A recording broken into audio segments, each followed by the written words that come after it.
Good morning from the old Spitalfields market in London. This is one of my very favorite vintage markets. I try not to miss it if I'm in the city, and I timed it right. I came in on my own this morning and can't wait to shop it. It's such a good one. I got some amazing forever pieces here last time I came, and it's always a joy. It's always great to be in London too, but this market is one of my very favorite.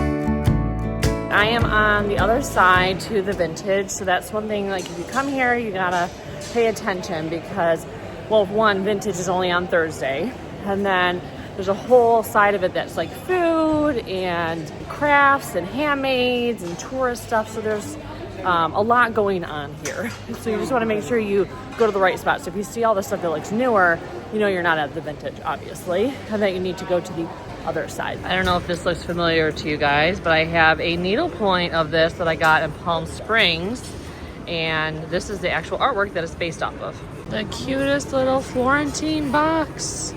I've never seen one like this before. Okay, I gotta ask how much it is. Love these Florentine wall shelves too. And then I just found this cutie pie as well. A fish, of course, it's a nutcracker. And if I can split it open on camera, so the nut goes in there. It's 18. So I got that fish. I passed on the Florentine box, and I actually asked the gal, I'm like, were you here 2 years ago? And she's like, yeah. And I'm like, I shopped you 2 years ago.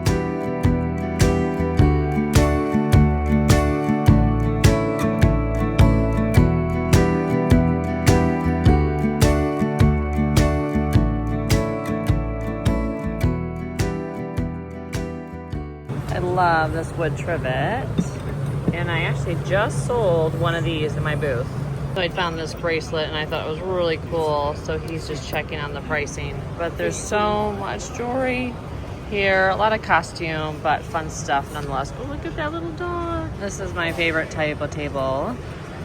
And I'm considering getting that little brass poodle and the bottle. The brass bottle. Not that I need miniatures, as you guys know, but it's really hard to pass them up. Boxes and boxes for days. I love the handle on this one. It's so interesting. Of course, I love the shelf with the teeny tiny platform here in the mirror. So I love this, but no price. I gotta ask the vendor. It's a little wonky, which on camera you can't tell, but it's definitely a little rippled. This may be the largest stone ashtray I have ever seen. Hand for scale.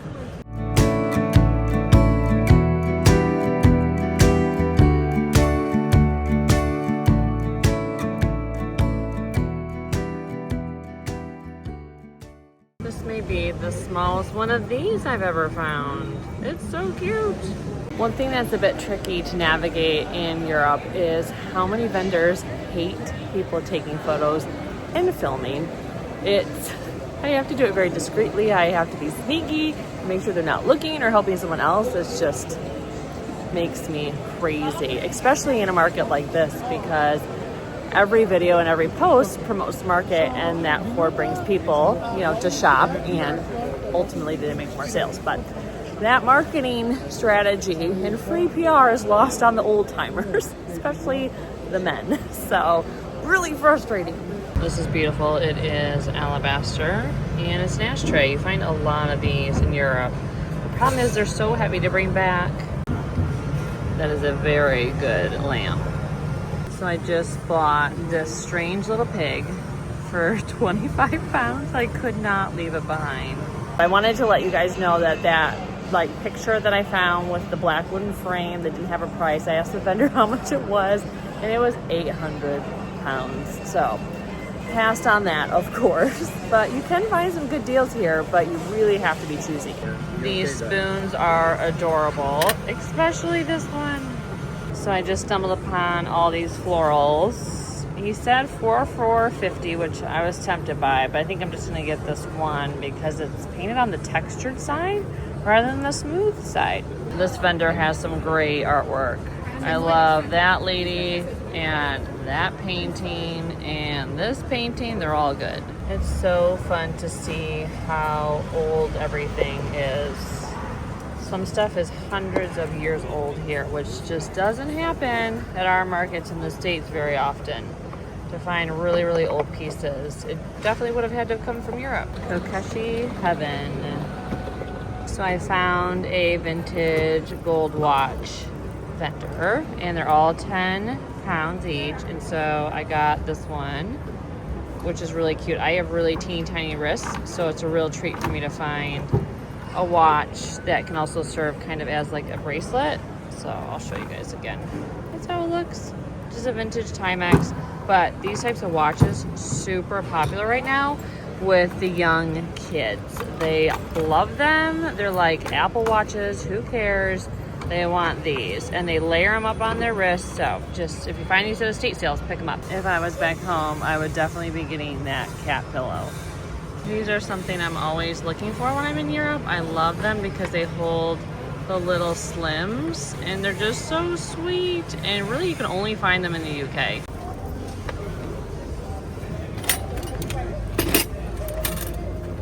So I'm in this box and I found this candle holder, which we think it is a candle holder, the vendor and I. It's 8 pounds. It's really cool. This part is solid, but these part aren't as solid. So I'm debating on whether to get it. It is really interesting. It's 8 pounds. A beautiful picture frame. Love the green. I love these dance candle or flower holders. And then this green statue I really want to take home, but it's so heavy. It's 50 pounds. So I feel like I definitely need this fish. Although to take it home would be a feat, which is sad.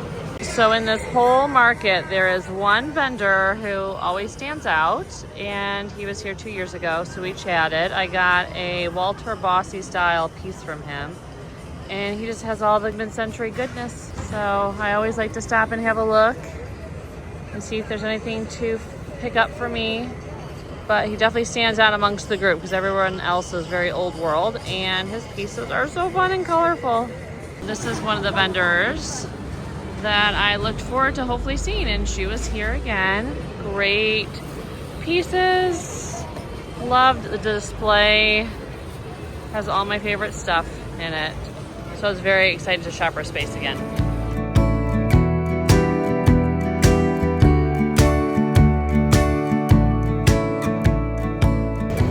Okay, so that was a success and very hot.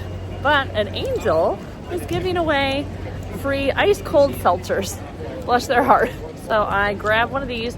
I'm headed to the train station and I am going to get the best gluten-free brownies ever made on earth. I look forward to getting those every time I come to London. Literally every time, for years. I go to this place to get my gluten-free brownies.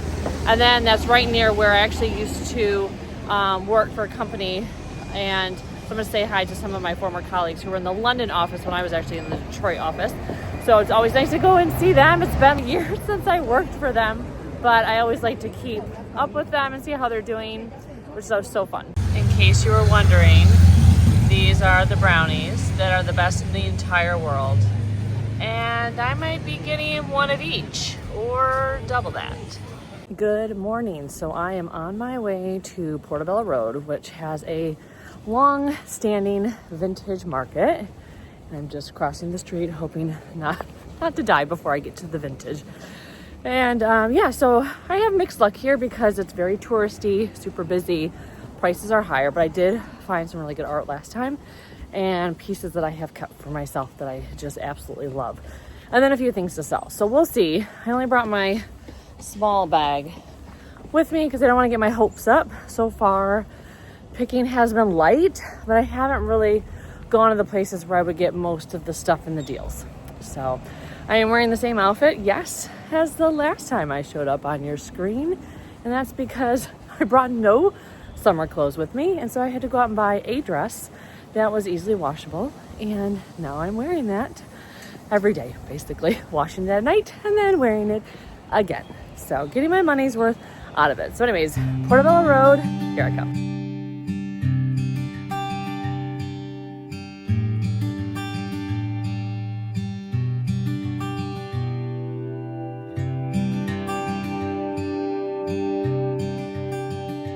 Okay, so I made it. I can see the market. This is probably the latest I've ever gotten to this market.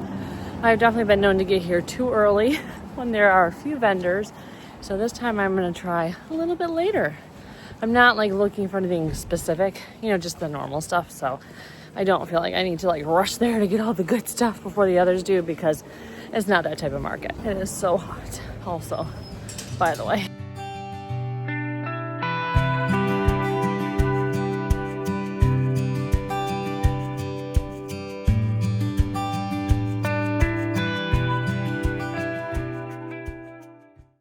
So I just found these adorable bird prints, and it's $5 for the pair, and then I'm gonna go through this giant bin of art. Okay, so there are deals to be had here because I just got 4 pieces of loose art, 2 little framed bird prints, a Polish box, a brass duck, and I feel like one more thing for 20 pounds. So I think that's pretty good. Look at these vintage dresses. Don't you just want to be the gal going out in this or this? These are phenomenal. Ooh, and I like that necklace. Oh wait, nope, that's newer. It caught my eye, but it's definitely a newer necklace. So I just popped into that shop that had all those great dresses in the windows and fell in love with this beautiful fitted top. It's outside my budget. It's $150. But it's so good.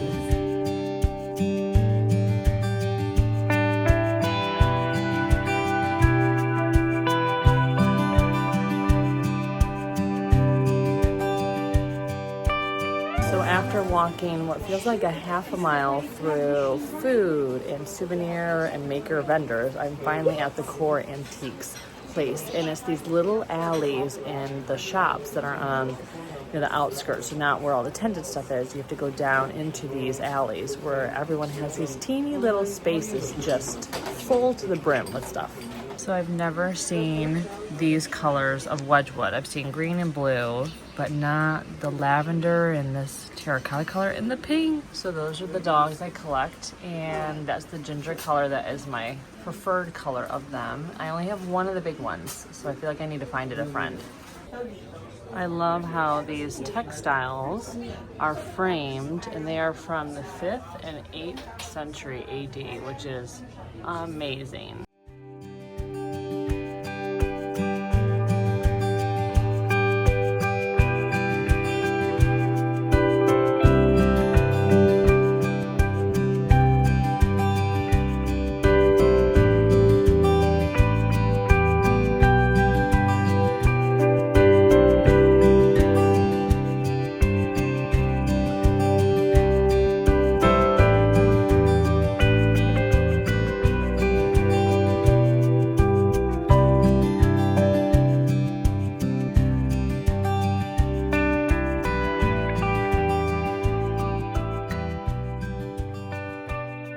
So I've been debating this piece of art. It's $35, but it's big, and I'd have to carry it the whole rest of the time.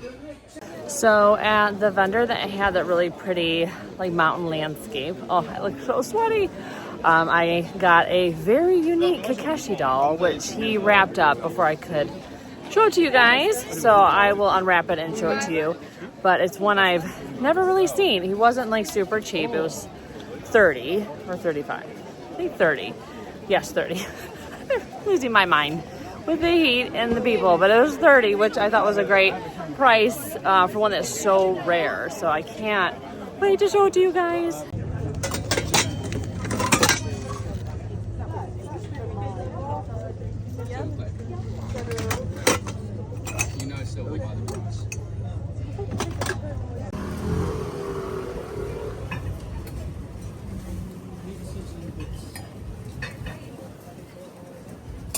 So I just got the weirdest 2-sided ceramic head, and I actually have a ceramic heads buyer of all things. Some people think it's weird that I collect hands. There are some people that collect ceramic heads, so I think she would want this one. It's only 20 pounds, although I want this one.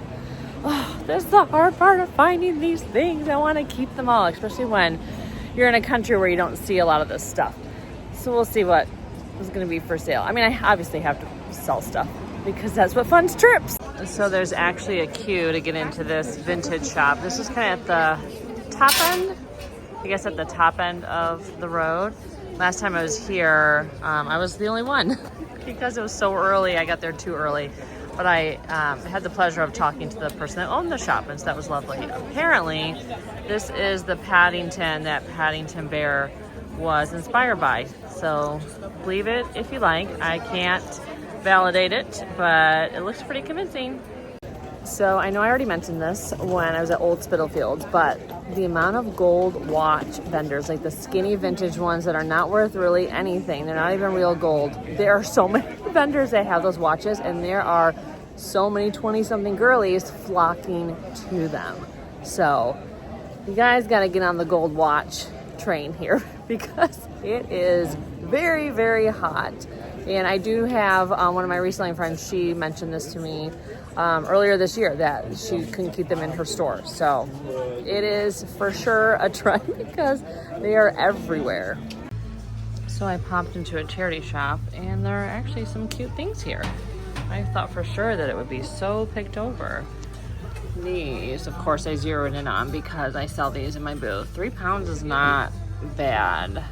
They're so cute, so sweet. This one I really liked, but it has the broken bits on the top, so no go on that. But a lot of old goodies and just fun pieces to see.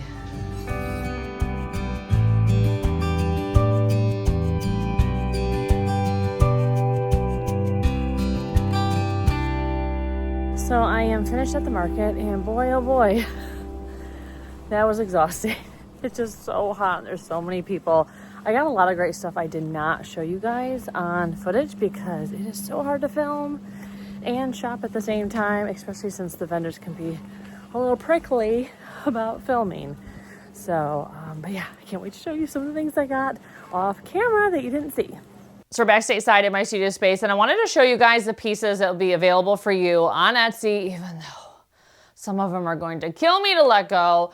This one in particular, he's just so cute. I mean, look at his little legs and his cute little nose and his like beady eyes. I mean, I saw it and I fell in love with it instantly. I thought it was a bank just because, you know, it kind of has that shape, but no, he's purely decorative, which makes me love him even more. I'm just like, oh my gosh, he was created just to be cute. He wasn't supposed to do anything except exist in all his cuteness. Now there's a lot of like changes in color on this in terms of like, you know, the feet are a little bit blonder than the body, and then there's some different tones here. So, well now I'm realizing those are his ears.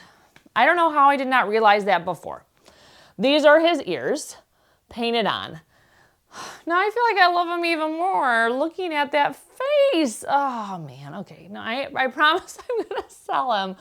But how cute. I guess I thought it was just like over time people were like petting him or something, or a kid was playing with him and that's why I got discolored like there, but no, it's his ears. So anyways, he is so cute. So I paid up for it. I'm gonna make it available for you guys, and oh, it's just so cute.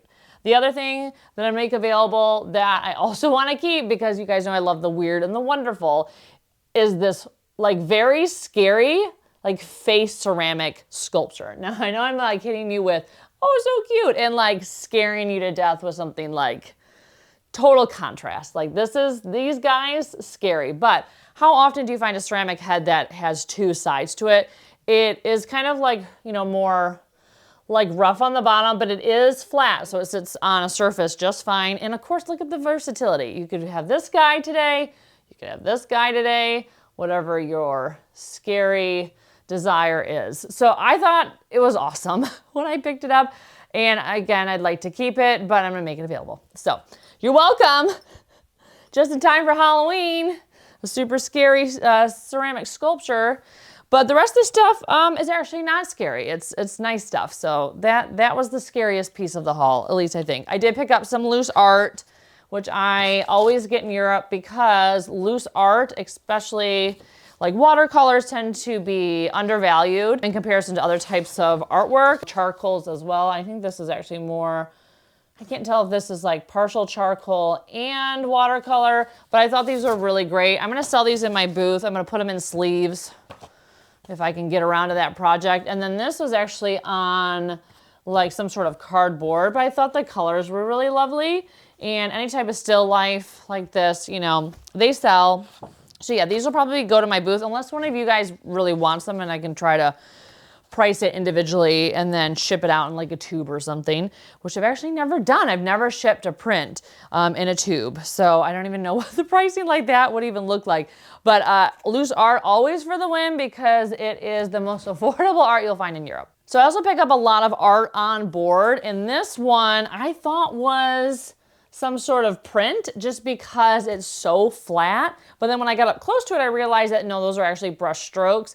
And the color palette just absolutely moved me because it's so moody. I thought it was amazing just because you rarely ever see like a seascape or like a coastal scene that has these types of greens. So I'm thinking that the paint may have aged over time, or this could be like nicotine stains. You know, so much of like the moodiness in artwork was because of, you know, environmental contaminants like, you know, smoke, fire from like a wood burning fire, you know, all that stuff kind of makes art, you know, a little bit more moody, which is what I kind of love about it. So this will be available on Etsy too. I also sell a lot of art on board in my booth setting as well. That's the last time I went to Europe and brought a bunch of stuff home. I sold almost all the art on board in my booth instead of dropping it on Etsy. This year, or this trip, I'm gonna actually drop the art on board on Etsy first, and then if it doesn't sell, it will go to my booth. So you guys have it.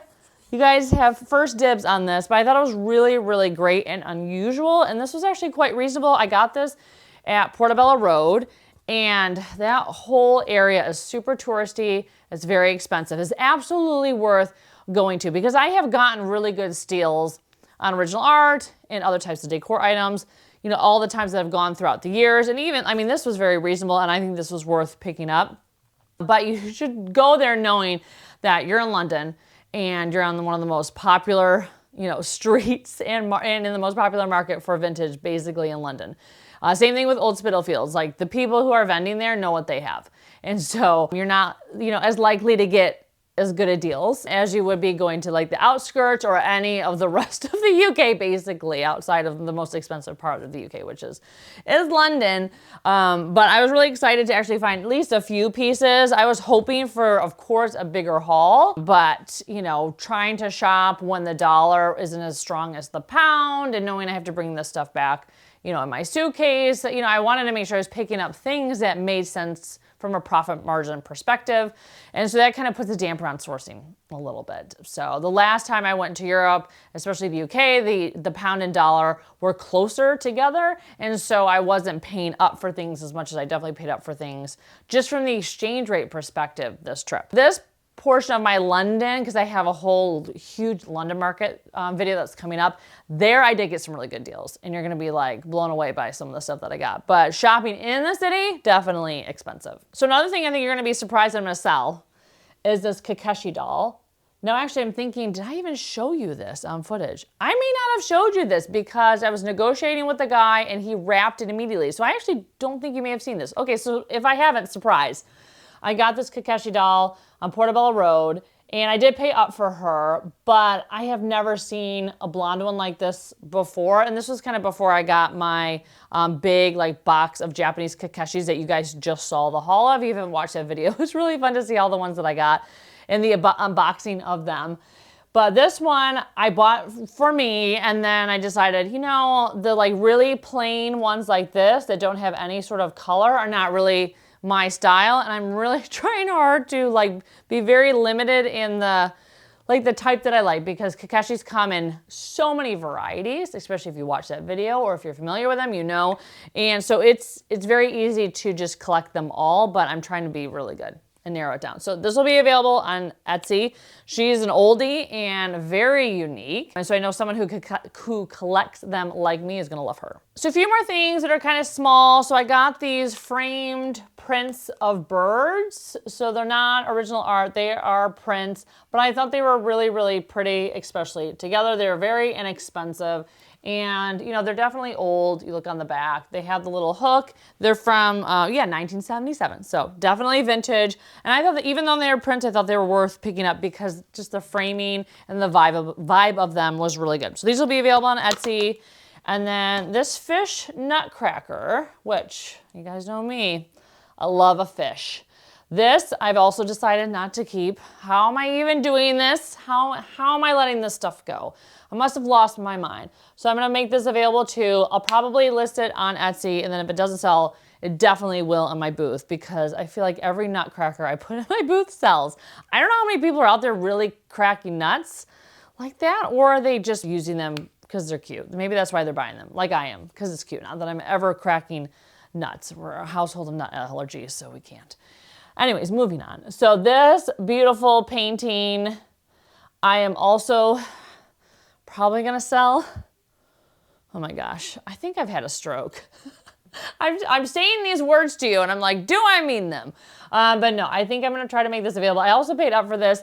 Now, whether I sell it like this on board is, I don't know, because I feel like this deserves a frame. And if I do frame it, then it's worth more. So this may or may not drop at the time of this video, because I feel like it deserves a framing moment, but it's really, really good. And I love the fact that they, usually you're painting on the smooth side, but every once in a while I'll find art painted on the textured side. And I really do love it. And I feel like it wasn't a mistake, that it's probably intentional. And I think it just adds that extra level of texture and character to a piece like this that's quite small. So this will be available at some point once I frame it. And then the rest of the things, oh yeah, I don't have much else to show you. This very cool hook thing. So there's two hooks here, and then the swiveling one, and it's a duck brass. This will be available for you guys. I also got another thing that I totally forgot to hold on to before I took it to my booth. I also got a brass plane that actually just sold. So I don't even know why I'm telling you guys that, because you didn't see it in footage, I don't think, and it already sold. So sorry to tell you about something you never saw and never will see. I just got back from a week's vacation, and so I think that's showing in this video for my mind. I should have done a little bit more prep work before I started this video.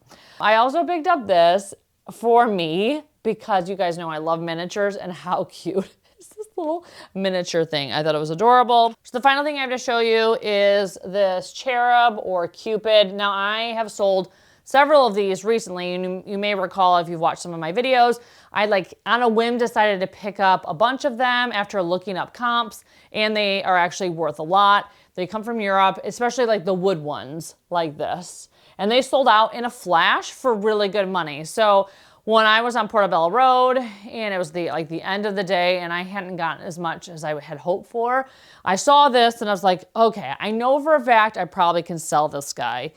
Although, given the state of him, it will be interesting to see what I'm able to get for it, because it is so beaten up and banged up. But oftentimes, people who buy this, it's going into like a traditional home, and this old world character is what they're looking for. And so that's what I'm kind of hoping for. Although its hair is a little gross. Like, I gotta clean that.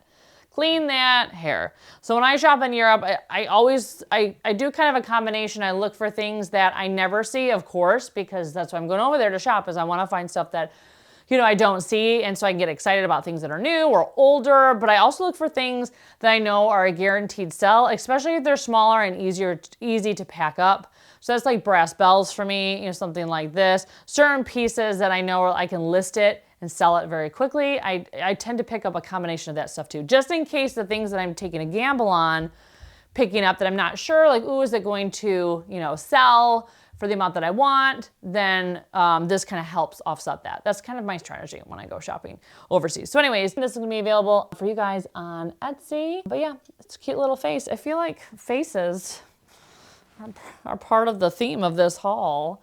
Cute little faces. That happens sometimes when you're shopping, that you kind of get stuck on a theme of faces and things that are kind of cute / weird.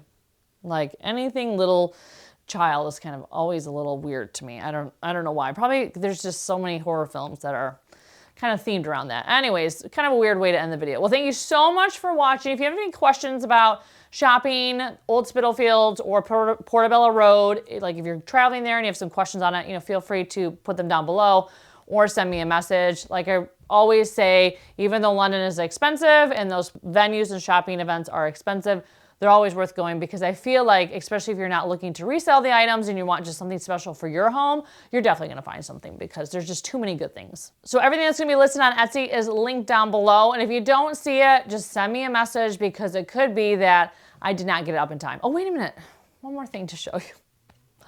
One more thing to show you. I forgot I also got this adorable Polish box, and you guys know I sell a lot of Polish boxes. Again, this is an example of something that I've sold before, and anytime I can find them at the price point I want, I tend to pick them up because they do well. And this one I thought was really, really cute size. Usually I'm finding them, they're like larger and flatter, and I just thought this little tiny treasure chest was adorable and I had to get it. Okay, so that is for sure it. So thank you guys so much for watching, and I can't wait to see you in my next video. Take care.